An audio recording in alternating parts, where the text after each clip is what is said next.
Yan, andito tayo sa Duomo mga Inday at hindi kayo pwedeng pumunta dito sa Duomo na hindi nyo natitikman itong Luini. Dito lang yung matatagpuan sa Milan mga Inday.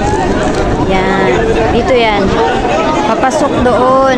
Ang haba ng pila, yan. Doon sa may harap ng McDo, yan. Masarap. Nababalik-balikan. Ano daw? Yan. Hindi kayo pwede pumunta dito sa Milan nang hindi nyo to natitikman kasi dito nyo lang to matatagpuan. Diba? Gusto mo yun?